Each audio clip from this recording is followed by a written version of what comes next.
నమస్తే, నేను Keshav. Welcome to Suman TV. Andhra Pradesh రాజకీయాల్లో రోజుకొక సంచలనం నమోదవుతుంది.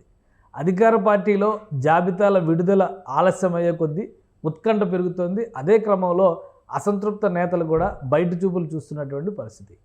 ఒకవైపు జనసేన పార్టీలో చేరికల పర్వం ఊపందుకుంటుంది. కొనతాల రామకృష్ణ అభ్యర్థిత్వ నమోదు పూర్తయిన తర్వాత ఇప్పుడు మచిలీపట్నం ఎంపీ బాలశౌరి చేరడానికి కూడా ముహూర్తం ఖరారైపోయింది. అదే క్రమంలో ఇతర పరిణామాలను బట్టి చూస్తే కొత్త ముఖాలు మరికొన్ని ఇటు జనసేనలో అటు టీడీపీలో కూడా చేరేటువంటి అవకాశాలు కనిపిస్తున్నాయి. అన్ని రకాల చర్మ సమస్యలకు శాశ్వత పరిష్కారం ఈ శ్రీత 9281458181. అసలు ఆంధ్రప్రదేశ్ రాజకీయాల్లో పొత్తులపైన క్లారిటీ రాకుండా జనసేన టీడీపీ చేస్తున్నటువంటి రాజకీయాలు ప్రజలను ఎంతవరకు ఆకట్టుకుంటాయి, అలానే ఇంకెవరు నాయకులు రాబోతున్నారు ఈ పార్టీలోకి, ఈ అంశాలపైన విశ్లేషణ చూద్దాం. మనతో పాటు జనసేన పార్టీ అధికార ప్రతినిధి రజనీ గారు ఉన్నారు. రజనీ గారు నమస్కారం. నమస్తే అండి.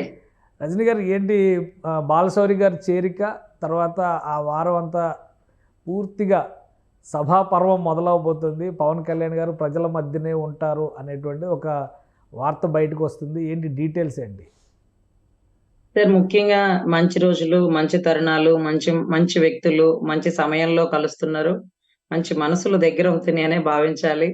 సో 4వ తారీఖు నుంచి ఇక రానున్న కాలంలో మళ్ళీ రెండోసారి ఎంటర్ ద డ్రాగన్ లాగా మళ్ళీ వారాహి ముందుకు వస్తున్నట్టుగా జనాల్లోకి జననేత అంటూ ఈరోజు పవన్ కళ్యాణ్ గారు రావడం జరుగుతుందండి. సో 4వ తారీఖు ముందు ఏం జరుగుతుంది, 4వ తారీఖు తర్వాత ఏం జరుగుతుంది, 4వ తారీఖు ముందు సీట్ల కేటాయింపులు, చంద్రబాబు గారితో భేటీ, అదే రకంగా ఏదైతే నరేంద్ర మోడీ గారితో డిస్కషన్, వీటన్నిటికంటే మించి ఇప్పుడు పెద్దన్న పాత్రతో పవన్ కళ్యాణ్ గారు నరేంద్ర మోడీ గారిని చంద్రబాబు గారిని కలిసే నేపథ్యంలో నిమగ్నమై ఉన్నారు.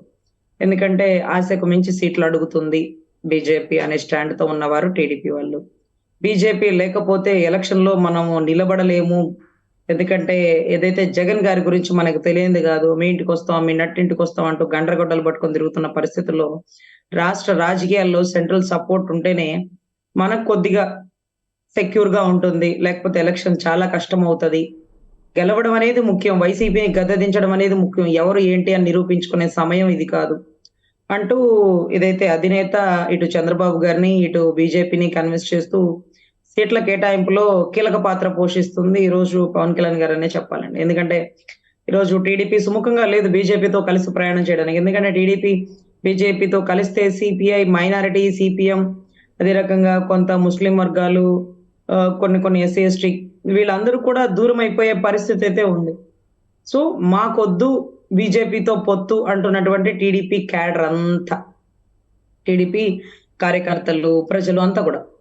మరి ఒక అధినాయకుడు తెలుస్తుంది, సెంట్రల్ సపోర్ట్ లేకపోతే నన్నే 53 రోజులు జైల్లో వేసిన వారు ఈ రాష్ట్ర ప్రజల పరిస్థితి ఏంటి? సో సెంట్రల్ మన దగ్గర ఉండడమే శ్రేయస్కరం. శత్రువు దగ్గర ఆయుధం ఉండడం కంటే మన దగ్గర ఉంటే బెటర్ కదా.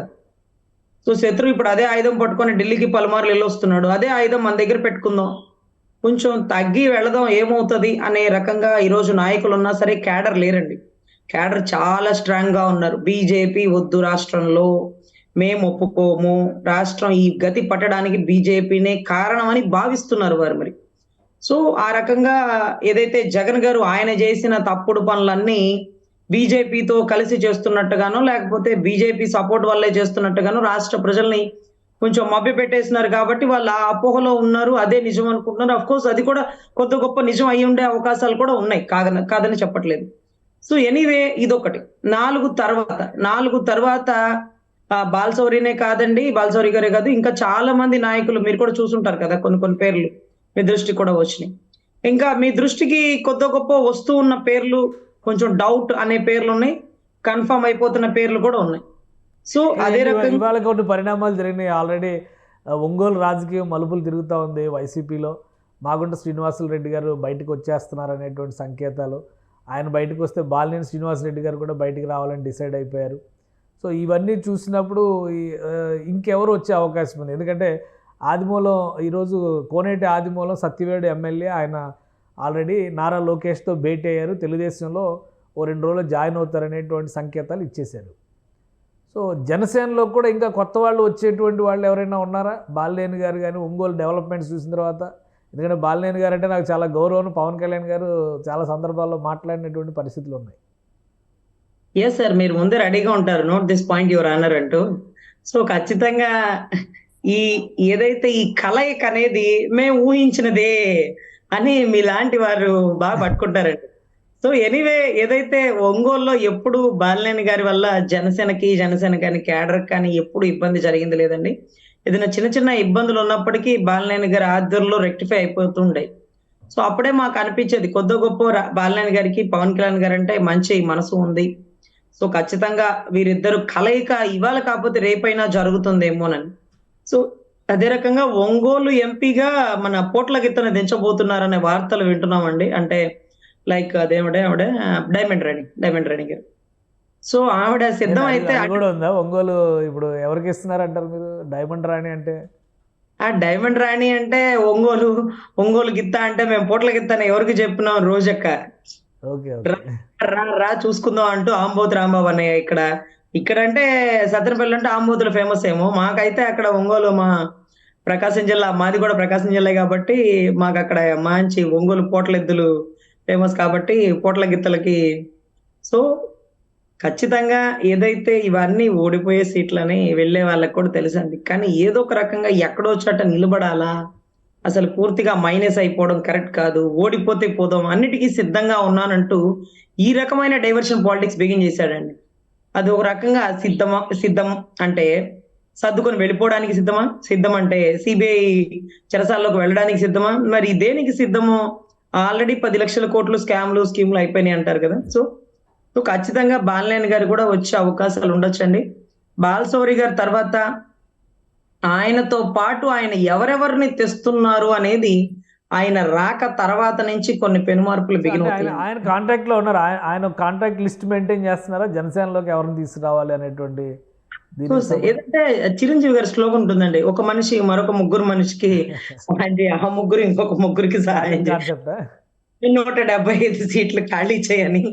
ఈ రోజు పరిస్థితిని బట్టి ఎక్కడోళ్ళు అక్కడికి వెళ్ళిపోతున్నారండి. ఆయన ఎవరు శ్రీకృష్ణదేవరాయలు అనుకుంటా గుంటూరులో ఉంటారు. అవును. ఆయన టీడీపీకి వెళ్ళిపోతున్నారు. వాళ్ళు ఒకటని. బాలశౌరి గారు ఇటొచ్చేస్తున్నారు. వీళ్ళు ఒకటని. ముద్రగడ గారు వచ్చేస్తున్నారు. మేమంతా ఒకటి అని. ఎక్కడ గూటికి అక్కడ వాళ్ళు వెళ్ళిపోతున్నారండి. ఇదే అదును చూసుకొని పోట్ల గిత్తల్లాగా తెగబడి మాట్లాడిన వాళ్ళు ఇటు జనసేనకి, టీడీపీకి పోలేక కాంగ్రెస్‌లో అన్నా చేరిపోదాం అంటూ వాళ్ళు కాంగ్రెస్ ఉన్నారు. సో, మొత్తం 175 స్వాహ. ఇప్పుడు సిద్ధంగా ఉన్నాను. నేను కూడా లండన్ టూర్‌కి అంటున్నటువంటి గౌరవ జగన్మోహన్ రెడ్డి గారు. కానీ సో, అలాంటి పరిస్థితి లేదు. క్యాబినెట్ మీటింగ్ 31వ తారీఖున జరుగుద్ది. ఆ తర్వాత ఇమ్మీడియట్‌గా జగన్మోహన్ రెడ్డి గారు ఢిల్లీ వెళ్ళబోతున్నారు. ప్రధానమంత్రిని, కేంద్ర హోంమంత్రిని కూడా కలుస్తారు అంటారు. అంటే ఇది కూడా చాలా ఇంపార్టెంట్ డెవలప్‌మెంట్‌గానే చెప్పాల్సిన పరిస్థితి కనిపిస్తుంది. మీరేమంటారు? సరే ఆయన మేము ముందే వెళ్లి కర్చీఫ్ వేసేస్తున్నాం సార్. మేము ముందే వెళ్లి కర్చీఫ్ వేసేస్తున్నాం. ఎందుకంటే జగన్ గారు వెళ్ళే లోపలే పవన్ కళ్యాణ్ గారు వెళ్ళిపోయి ఆగండి. అటు మాత్రం తిరగకండి, ఇటే తిరగండి. ఇదిగో ఇటు మేమున్నాము, టీడీపీ, జనసేన ఉన్నాము. పెళ్లి కూతురు రామబ్రహ్మ వచ్చినాడు. వాళ్ళ తాలూకా బంధువులందరూ వచ్చినారు. వచ్చిపో మెరుపుదిగా అన్నట్టుగా ఈరోజు మోడీ గారు ఎవరైతే ఉన్నారో ఆయన్ని ఏదైతే జగన్మోహన్ రెడ్డి గారు వెళ్ళిపోయి గదిలోకెళ్ళి ఇక ఆయన చేసే పర్వాలు మనం చూసేవి కాదు. సో, ఖచ్చితంగా ముందుగానే వెళ్తున్న పర్యటన అందుకేనండి.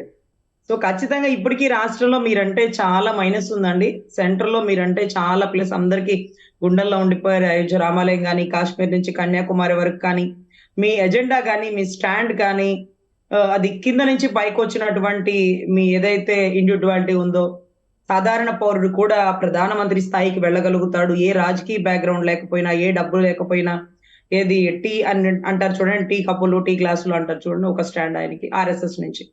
సో, అంత అభ్యుదయ భావాలు గల్లా ఉన్న వ్యక్తి అండి. ఎల్‌కే అద్వానీ గారి దగ్గర నుంచి ఈ రామ జన్మభూమి ఉద్యమంలో గాని, అన్ని స్టాండ్‌లో గాని ఆయన one of the great person.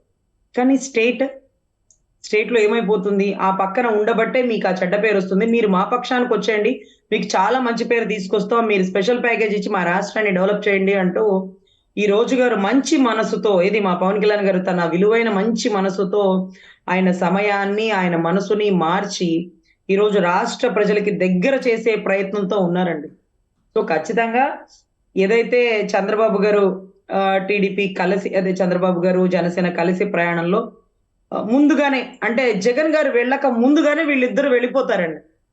అంటే ముందు అసలు సీట్ల పైన క్లారిటీ వచ్చిందా? ఎందుకంటే అందరూ కూడా ఎక్స్పెక్ట్ చేస్తుంది జనసేనకి ఎన్ని ఇస్తారు, అలానే టీడీపీ ఎన్ని చోట్ల పోటీ చేస్తుంది, రేపు మళ్ళీ బీజేపీకి ఎన్ని సీట్లు.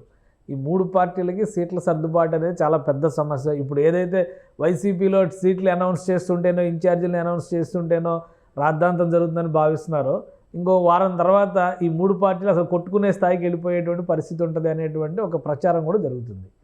దీనిపైన క్లారిటీ ఇవ్వగలరా? అఫ్ కోర్స్ అండి. 175 స్థానాల్లో పోటీ చేయగల పరిస్థితి ఉన్న టీడీపీ ఇప్పటికే కొన్ని సీట్లు జనసేనకి త్యాగం చేయాల్సినటువంటి పరిస్థితి అనుకుంటుంది. జనసేన దగ్గర 60, 70, 80 చాట్ల పోటీ చేయాలనుకున్న మూమెంట్ లో కుదించుకొని తగ్గించుకొని కొన్ని సీట్లలో కాంప్రమైజ్ అయ్యే పరిస్థితి ఉంది. ఇక్కడ వీళ్ళకే కొన్ని చర్చలు ఇబ్బందులు ఉన్నా సరే క్యాడర్ యాక్సెప్ట్ అయిపోయింది కాబట్టి సర్దుకుంటున్న మూమెంట్ లో మళ్ళీ బీజేపీ వచ్చి మరి నా వాటా ఎంత అంటే, సరే మీకు అంటే స్టేట్ లో స్టాండ్ లేదు, ఏదన్నా ఒక 2, 3, 5 ఎంపీ సీట్లు అనే దాకా వస్తుంటే 2, 3 ఇచ్చినా ఎక్కువని అనుకుంటారండి ఆ టీడీపీ వర్గం. సో అన్ని సీట్లు కూడా అనవసరం, ఇక్కడ మీకు స్టాండ్ లేదు, మీ పేరు చెప్తే పడే ఓట్లు కూడా పడవు, దయచేసి అర్థం చేసుకోండి, ఏ సీట్ ఇచ్చినా అది ఓడిపోయే సీటు, మీరు కనీసం రాష్ట్రం మీద దృష్టి పెట్టండి చాలు అంటూ ఉన్నటువంటి టీడీపీ వర్గం. కానీ ఇక్కడ నేనెందుకు ఊరికే చేస్తా, నాకేంటి అంటున్నటువంటి బీజేపీ జనసేన కూటమితో కొన్ని సీట్లు పక్కాగా టీడీపీ నుంచి తీసుకోవాల్సినటువంటి పర్వం. అవి ఎన్ని సీట్లు? ఒకవేళ అన్ని సీట్లకి టీడీపీ కాంప్రమైజ్ కాదు అనే మూమెంటే కనపడుతుంది. పోతే పోదాం, సింగిల్ ఎజెండాతోనో పోదాం అని. కానీ సింగిల్ ఎజెండాతో పోతే ఒకవేళ తేడా పడితే ఇక తెలుగుదేశం అనేది రాష్ట్రంలో లేని పరిస్థితి. ఒకవేళ తేడా పడకపోతే 100% గెలిచినట్టే. అఫ్ కోర్స్ అవకాశాలు కూడా 100కి ఒక 99% ఉందండి. కానీ 1% కూడా రిస్క్ తీసుకోదలుచుకోలేదు చంద్రబాబు గారు. ఎందుకంటే తెలంగాణలో ఎలా భూస్థాపితం అయిపోయిందో మనం చూసాం. ఉన్నవాళ్ళు కృతజ్ఞత కలిగి ఉన్నారు, రేవంత్ రెడ్డి గారు కానీ సీతక్క లాంటి వాళ్ళు కానీ. కానీ ఏది పార్టీ? సో ఇప్పుడు పార్టీ కొంచెం ఒడిదుడుకుల్లో తట్టుకొని జనసేనతో కలుసుకొని, కానీ బీజేపీ అన్ని అడగడం అనేది కరెక్ట్ కాదేమో అంటున్నటువంటి రాష్ట్ర ప్రజల స్టాండ్ అండి. సో స్థిమితంగా ముగ్గురు కలిసిపోతే 100% గెలుపు వైసీపీని గద్దదించడమే. ఈ వైసీపీని గద్దదించే స్టాండ్ ఏదైతే ఉందో దాంట్లో ఈ ముగ్గురు కలిసి వెళ్లే పోటాపోటీలో వీళ్ళు కొంచెం సీట్ల కేటాయింపులు, అభ్యర్థుల కేటాయింపుల గురించి కూడా ఖచ్చితంగా ఘర్షణ అయితే పక్కాగా జరుగుతుంది. ఘర్షణని దాటి ముందుకెళ్తే అంటే మేధో మదనాలు జరిగితే ముందు హలాహలమే వస్తుంది. వీలైనంత న్యూట్రలైజ్ చేయడానికి జనసేనాని ప్రయత్నిస్తారా? 100% అండి. జనసేనాని అనే ఒక వ్యక్తి ఒక రగులుతున్న అగ్నిపర్వతం అనుకుంటారు, కానీ ఆయన ఓర్పులో భూదేవిని మించిన వ్యక్తి. ఆయన వీళ్ళిద్దరి మధ్య సామరస్యం చేయగల సమర్థుడు. అదే రకంగా బీజేపీని కూడా స్టేట్ లో అంత లేదు, కొద్దిగా కాంప్రమైజ్ అవుతూ వెళ్తేనే మంచిది అని కూడా చెప్పగల సమర్థుడు. కానీ బీజేపీతో మీకెందుకు అని పవన్ కళ్యాణ్ గారికి ఎవ్వరూ చెప్పడా సాహసం చేయలేరు. ఎందుకంటే బీజేపీ ఎందుకు రాష్ట్రంలో అనేది ఆయనకు ఒక వ్యూహం ఉంది. బీజేపీ రాష్ట్రంలో ఉండాల్సిందే, లేకపోతే వైసీపీ అరాచకాలని మనం అడ్డుకోలేము. అరే చంద్రబాబు గారిని జైల్లో వేయడం ఏంటి, ఒక కేసు వెనకాల ఇంకో కేసు వేయండి, ఊపిరి పీల్చుకునే సమయం ఇవ్వలేకపోవడం ఏంటి, ఏమనుకుంటున్నారు మీరు? సెంటర్ లేకుండా పోవడం అది ఎంత కష్టం, ప్రాణాంతకం ఎలక్షన్. అసలు రిస్క్ పెట్టుకోకండి దయచేసి. కొద్దో గొప్ప సెంట్రల్ని కాంప్రమైజ్ చేస్తూ టీడీపీ వ్యూహాలు ఏదైతే జనసేన వ్యూహాలని కలిసికట్టుగా తీసుకెళ్లగల నాయకుడు ఖచ్చితంగా పవన్ కళ్యాణ్ గారండి. సో 100% ముగ్గురు కలిసి. ఇప్పుడు తాజాగా చిరంజీవి గారికి పద్మవిభూషణ్ రావడం కానీ, ఇంకో ప్రచారం జరుగుతుంది, రాజ్యసభ సీటు కూడా ఇస్తారు బీజేపీ నాయకులు. ఒక విధంగా ఆంధ్రప్రదేశ్ ప్రజల మనోభావాల్ని కాస్త ప్రసన్నం చేసుకునేటువంటి ప్రయత్నాల్లో భాగం ఇది అని అంటున్నారు. అలాంటి సంకేతాలు ఏమైనా ఉన్నాయా? అఫ్ కోర్స్ ఆయనకి రాజ్యసభ సీటు, ముద్రగడ గారికి గవర్నర్ సీటు అంటూ కొన్ని వింటున్నామండి. మరి అది ఎంతవరకు కరెక్టో నాకు తెలియదు. ఇప్పుడైనా బీజేపీ కొణిదెల వారి కుటుంబాన్ని కాంప్రమైజ్ చేస్తుందేమో, కానీ రాష్ట్ర ప్రజల్ని మనసులు గెలుచుకోవాలి, రాష్ట్ర ప్రజల మనసులు గెలుచుకోవాలి. ఈరోజు అధినాయకుడు ఒక మంచి నాయకుడుగా నేను ఎప్పుడు మోడీ గారిని గుర్తిస్తాను అన్నారు. అదే రకంగా ఆయన నా వెనకాల పవన్ జీ ఉన్నారని ఆయన గుర్తించారు. ఒక మంచి న్యూట్రల్ అండర్స్టాండింగ్ ఉంది వీళ్ళిద్దరి మధ్య. కానీ రాష్ట్ర ప్రజలకు కూడా బీజేపీ అంటే ఒక నమ్మకం కలగాలి. అయోధ్యలో రామాలయం కడితే రాష్ట్రంలో నమ్మరండి. రాష్ట్రంలో నమ్మకం కావాలంటే అమరావతి కట్టాలి. ఒక ఇటుక మీద బొచ్చడు భారతీయ సిమెంట్ ఇలా మీరు గంగా జలాలు తెచ్చారు, అదేదో మట్టి తెచ్చారు. ఆ మట్టికి వాల్యూ లేకుండా చేసేసారు ఈ రోజు. మరి ఇక్కడ మీరెందుకు లేరు అంటూ అడుగుతున్న రాష్ట్ర ప్రజల్ని కన్విన్స్ చేసుకోవాల్సినటువంటి బాధ్యత బీజేపీ మీద ఉంది. బీజేపీ కంపల్సరీ రాష్ట్రంలో అడుగు పెట్టాల్సిందే. ఎవరికి ఏ సీట్లు ఇచ్చినా సరే రాష్ట్ర ప్రజల్ని ఇంప్రెస్ చేయాల్సినటువంటి బాధ్యత. సో బీజేపీ కలవడం అంటూ వస్తే, టీడీపీ కొన్ని సీట్లు అంటూ కేటాయిస్తే ఒక డీల్ ఉంటుందండి.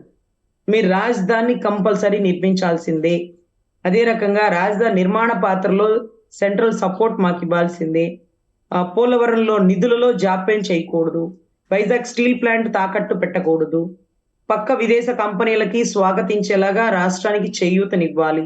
కొన్ని పథకాలు, ప్రాజెక్టుల విషయంలో మాకు అండగా నిలబడాలి అంటూ కొన్ని ఎజెండాలు పెట్టి మనము బీజేపీని తెచ్చుకుంటే బాగుంటుంది అంటూ టీడీపీ వారి వ్యూహాలు. కానీ అన్ని తెచ్చుకున్నప్పటికీ బీజేపీ అడుగుతున్న గొంతెమ్మ కోరికలు మనం తీర్చలేము. ఒకవేళ మనము సీట్లు ఇచ్చినా ప్రజలు ఓట్లేయరు. ఇక్కడ టీడీపీ ఎజెండా కానీ, జనసేన కానీ, ఇంకొకటి కానీ ఒక్కటేనండి దీంట్లో. ఈరోజు బీజేపీకి సీట్ అయితే ఇవ్వచ్చు, కానీ ఎవరికి వేయాలనిపించింది అంటే టీడీపీ ముఖం చూసి, జనసేన ముఖం చూసి బీజేపీకి ఓటు వేయాలా? మేము వెయ్యం.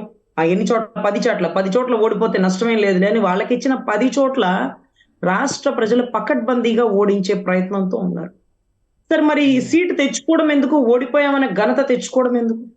సో సీట్లు లిమిటెడ్ గా ఉండాలా? దానికి కూడా నాయకులు ఇద్దరు గట్టిగా చెప్తారు, మనం ఇచ్చినవి తక్కువ సీట్లే. బీజేపీ వారి స్టాండ్ని తగ్గించుకొని రాష్ట్ర ప్రయోజనాల కోసం తల ఒగ్గి మనతో కలిసి వెళ్తుంది. కాబట్టి దయచేసి బీజేపీని స్వాగతించండి. ఇకపై రానున్న రోజులన్నీ మంచి రోజులే అంటూ అధినాయకులు ఒక స్టాండ్ బయటికి పెడితే అప్పుడు బీజేపీని స్వాగతిస్తారు. కానీ బీజేపీ 10-15 ఇదంతా జరగడానికి సమయం చాలా తక్కువ ఉంది. ఆల్రెడీ జనవరి 27వ తేదీన సిద్ధం సభల పేరుతో ఒక శంఖారావం మనం చూసాం. ఈ విపక్షాల నుంచి సౌండ్ రావట్లేదు అనేటువంటి అభిప్రాయం ఉంది. తెలుగుదేశం పార్టీ కదలిరా అంటూ చంద్రబాబు నాయుడు గారు జనంలో తిరిగే ప్రయత్నం చేస్తున్నారు. పవన్ కళ్యాణ్ గారు మాత్రం ఇంకా బయటికి రాలేదు. సో ముగ్గురు కలిసి సమైక్యంగా, ఒకవేళ 3 పార్టీలు కలిస్తే లేదా 2 పార్టీలు అయినా కానీ సమైక్యంగా ఎప్పుడు ఎన్నికల నగారం భోగిస్తారు? సార్ కదలిరా అంటే సెంట్రల్ కదిలి వస్తే స్టార్ట్ అయిపోయినట్టేనండి. Just late. అంటే ఇప్పుడు రమ్మంటున్న సెంటర్ బీజేపీనా? అయితే ప్రజలను కాదా, తెలుగుదేశం కార్యకర్తలను కాదా? కదలిరా అనేది సెంట్రల్ కదిలి వస్తే బండి స్టార్ట్ అయిపోద్ది.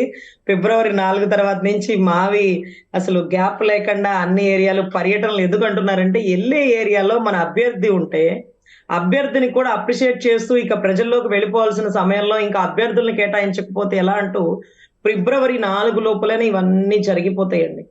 4 రోజుల నుంచి 4వ తారీఖు నుంచి నెక్స్ట్ అన్నయ్య ఎక్కడ పర్యటన చేస్తే అక్కడ అభ్యర్థిని చూపిస్తూ, ఇదిగో ఇతనే మన అభ్యర్థి, నిజాయితీ పరుడు, ఇన్ని సంవత్సరాల నుంచి పార్టీని అంటిపెట్టుకున్నాడు, ఇతని గెలుపుకు మనం కారణం అవ్వాలి, టీడీపీ, జనసేన, బీజేపీ కలిసి ఇతనికి సపోర్ట్ చేయాలి అంటూ మనం అనౌన్స్ చేయొచ్చు. అదే రకంగా చంద్రబాబు గారు కదలిరా అనే దగ్గర అదే సభలో అభ్యర్థులను ప్రకటించేస్తే ఆ సభ రెండిటికి ఒక పబ్లిసిటీ అయిపోతుంది. ఎందుకంటే ఇప్పుడు మీటింగ్లు పెట్టుకునే సమయాలు కాదు, కేవలం వాయిస్ పట్టుకొని క్యాన్వాయ్ మాత్రమే ఇవ్వాలి. ఎందుకంటే అంతమందిని ఒక చోట గ్యాదర్ చేయడం అనేది ఇదంతా టైం వేస్ట్ అనమాట. ఎందుకంటే వాళ్ళు అన్ని ఏరియాలు తిరగాలి, నియోజకవర్గంలో సమస్యలు తెలుసుకోవాలి, జనాల్లోకి వాళ్ళ మేనిఫెస్టో తీసుకెళ్ళాలి. సో సమయం తక్కువ ఉంది కాబట్టి కదలిరా మీటింగ్ లోనే అభ్యర్థులు అనౌన్స్ చేయాలి. 4వ తారీఖు నుంచే అన్నయ్య స్టార్ట్ చేసే ప్రతి దాంట్లో అభ్యర్థుల్ని ఎంపిక చేసి అన్నయ్య చూపిస్తే ఇంకా కూడా ఒక స్టాండ్ వెళ్ళిపోతుందండి. ఇంకా డిలే చేస్తే గతంలో ఎప్పుడు చంద్రబాబు గారు అభ్యర్థుల్ని చివరాఖరులో అనౌన్స్ చేస్తారు. ఇప్పుడు అలా అనౌన్స్ చేస్తే కుదరదు. కొంచెం తొందరగా అనౌన్స్ చేయాలి, వాళ్ళు వర్క్ చేసుకోవాలి, వాళ్ళు జనాల్లోకి వెళ్ళాలి. సో ఎజెండా బాగా అంటే 3 కలిపి వెళ్ళడం కాబట్టి కొన్ని చోట్ల ఉండే ఇబ్బందుల్ని ఇప్పుడిప్పుడే ఒడిదుడుకుల్ని స్టార్ట్ చేసుకొని వాళ్ళు clear చేసుకోగలగాలి. So February 2nd week నుంచి ఆ దూకుడు కనిపిస్తుందా కూటమిలో? దూకుడు అంటే మరి మహేష్ బాబు అంతా దూకుడు కాదులేండి. పవన్ కళ్యాణ్ దూకుడు ఎలా ఉంటుందో మీకు తెలుసు కదా, గబ్బర్ సింగ్.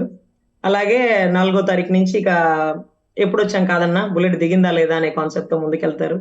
సో ఖచ్చితంగా అన్నయ్య వ్యూహం గొప్పగా ఉంటది. సెంట్రల్ ని కన్విన్స్ చేసి తీసుకురాగలుగుతారు. ముగ్గురు కలిసే ప్రయాణం చేస్తారు. ఈ పోటీ దాంట్లో ఖచ్చితంగా వైసీపీని గద్దె దించడంలో అన్నయ్య నువ్వు నందా అయితే నేను పద్రి నాథ్ అన్నట్టుగా, నువ్వు సిద్ధమైతే మేము సిద్ధం, ఎవడ్రా ఆపేది అనే కొటేషన్స్ తో ముందుకు వెళ్తుంది. సో ఖచ్చితంగా మనందరం కూడా సిద్ధంగా ఉందాం. విలువైన అంతా ఫ్లెక్సీలు పెట్టి మేము సిద్ధం అని చెప్పని హడావిడి చేస్తారంటే జన సైనికులు. గుంటూరు ప్రకాశం అటువైపు కూడా అలానే ఉందా? ఆఫ్ కోర్స్ అన్ని చోట్ల చిన్న చిన్నగా బిగిన్ అవుతాయండి. 4వ తారీఖు నుంచి ఆయన ఎక్కడ సిద్ధం పెడితే, ఆ సిద్ధం పక్కనే మేము కూడా సిద్ధమేనన్నట్టుగా మా అన్నయ్య పంచ్ ఆయనతో మైక్ పట్టుకోవడం. మా అన్నయ్య ఎలాగో పంచ్ కదా మా సింబల్ అది. సో ఆ సింబల్‌తో మేము కూడా సిద్ధం అవుతామండి. ఎందుకంటే వాళ్ళ బులుగు పెయింట్లు, బులుగు ఫ్లెక్సీలన్నీ మా ప్రభుత్వ ఖజానా నుంచి డబ్బు ఖాళీ చేస్తూ ఫ్లెక్సీలు ఎయించుకుంటున్నాడు. ఇవి మా కష్టార్జితం, మా సొంత డబ్బులతో మేము అనుకోని కడుతున్నటువంటి ఫ్లెక్సీలండి. మీరు ఇక్కడ మా ఎర్ర ఫ్లెక్సీలు కడతారా మీరు? ఏమండి? ఎర్ర ఫ్లెక్సీలు కడతారా మీరు? మరి ఎర్ర జెండ ఎన్నియల్లో అని ఇక రానున్న కాలంలో ఎలక్షన్ మూమెంట్‌లో అంత ఖచ్చితంగా ఎర్ర జెండాను కూడా మీరు కలుపుకుంటే బాగుండేది. మరి బీజేపీ, జనసేన, టీడీపీ అలానే లెఫ్ట్ పార్టీస్ని కూడా కలుపుకునే ప్రయత్నం చేస్తే ఇంకా బాగుండేది. ఎరుపు ఇంకా ఎరుపెక్కేది. ఎరుపు ఇంకా ఎరుపెక్కడానికి ఒకళ్ళొస్తే ఇంకొకళ్ళు దూరం అవుతారు అనే ఒక స్టాండ్ ఇక్కడ ఏదో జరుగుతుందండి.